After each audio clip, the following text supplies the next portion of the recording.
Hello guys, welcome back to my another video. But today's video guys, I want to share you how to make simple aloe vera gel. So guys, I have a plant here in my house. So kahit na winter season, nakakabuhay po ako ng aloe vera. So guys, medyo tumatanda na po yung kanyang mga dahon, no? So kailangan na po nating bawasan. So, alam po natin lahat na ang aloe vera ay marami pong benefits sa ating health, especially sa ating skin, sa ating buhok, sa all natural ways, guys. Maraming mga benefits siya. So, ayan, iisa-isahin po nating tanggalin sa puno ang aking mga aloe vera.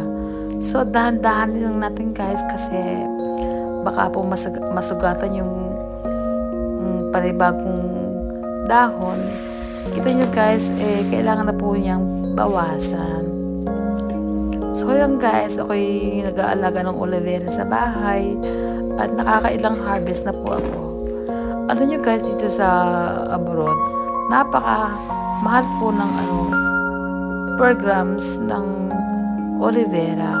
Alam nyo guys, kahit sino sa atin pwede tayong makabuhay ng aloe vera kasi hindi naman po siya mahirap alagaan. Basta guys, maganda lang yung kanyang paso, maganda lang yung kanyang ambience, makakabuhay po tayo guys. So yan, kailangan ko pong putulan pa ng isa kasi nasugatan po yung isang daon niya. So tanggalin na rin natin.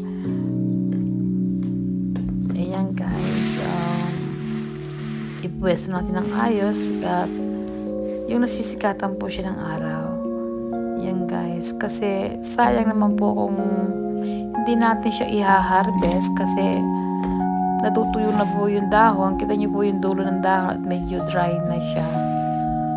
Yan guys,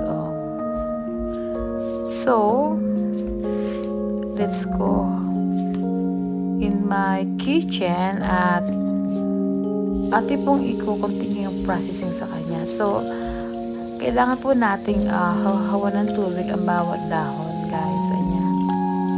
Bago natin siya talupan. Very easy lang, guys, ang mag-aalaga ng aloe vera. At promise, napakarami pong benefits ang aloe vera gel. Guys, so, ayan. So, after that, guys, umpisahan na natin siyang balatan at patadaanan po natin ng grinder. Yan guys, let's start for the peeling of my aloe vera tip.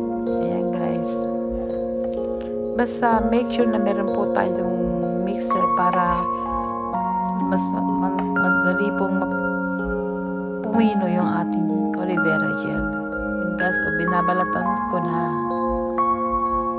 So far na marami tayong matutunan at alam natin na ang kahalagahan ng aloe vera gel sa ating katawan. Especially, sinabi ko sa inyo, all natural ways.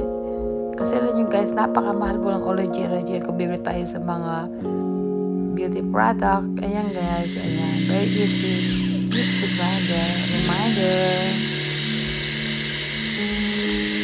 So, after that guys,